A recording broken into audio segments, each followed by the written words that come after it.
मोदी जी के प्रधानमंत्री बनने से पहले रात के 8 बजे का कोई खास महत्व नहीं था। सिर्फ एक शराब कंपनी ने ही 8 PM के महत्व को समझा था। नोटबंदी से लेकर तालाबंदी तक मोदी जी ने इसे नई ऊंचाई दी। मैंने एक भक्त से 8 बजे का रहस्य पूछा तो वो कुटिलता से मुस्कुराते हुए बोला, भैया मोदी जी हर काम सोच समझ कर करते हैं। 8 की विशेषता यह है कि जब जब आप इसे 7 से, वो माफ कीजिए 7 से गुणा करोगे तब तब इसका जोड़ 56 आएगा।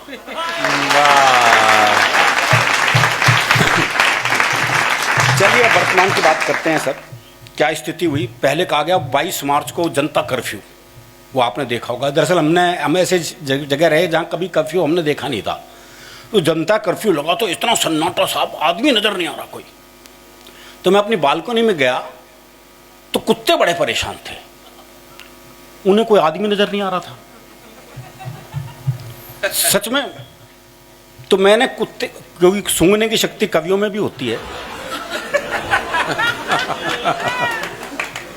तो मैंने कुत्ते की मनस्थिति सूंघी।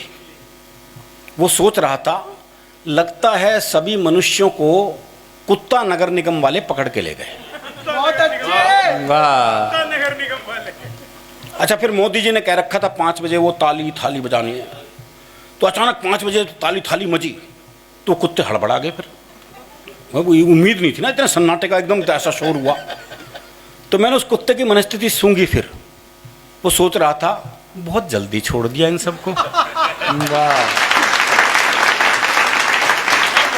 अच्छा, 7 बजे फिर वही सन्नाटा हो गया, वापस वही सन्नाटा। सुन, कुत्ता फिर परेशान था। मैंने उसकी मनस्थिति फिर सूंघी।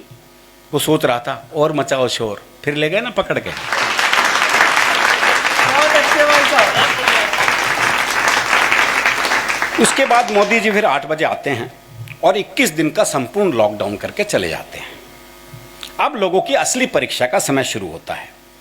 भारतीय आदमी सिर्फ काम के समय ही खाली बैठ सकता है, खाली समय में तो उसके पास 50 तरह के काम होते हैं।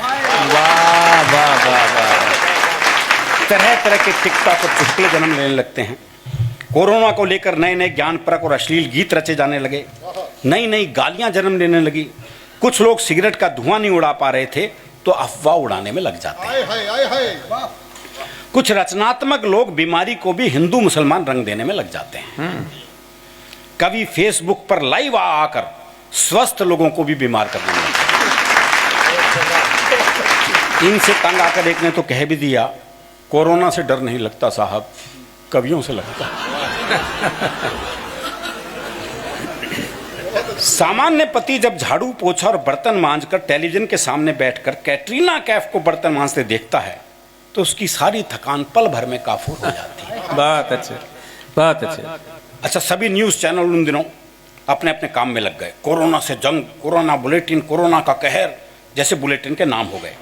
इटली में इतने मरे, फ्रांस में इतने, स्पेन में इतने मरे, अमेरिका में इतने और भारत में सिर्फ इतने।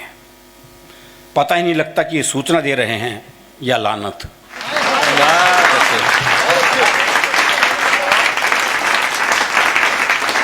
व्हाट्सएप और फेसबुक पर इन दिनों इतना ज्ञान बह रहा था कि कोरोना खुद पढ़ ले तो उसकी नाक भी बहने लग जाए।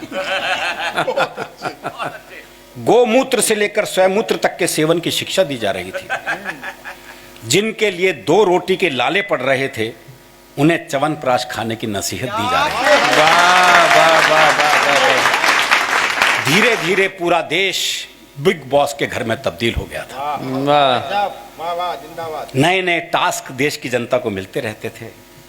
130 करोड़ के इस घर में आसिम रियाज, सिद्धार्थ शुक्ला जैसे लोग भी थे जो किसी भी टास्क को पूरा ना होने देने के लिए होड़ में लग जाते थे।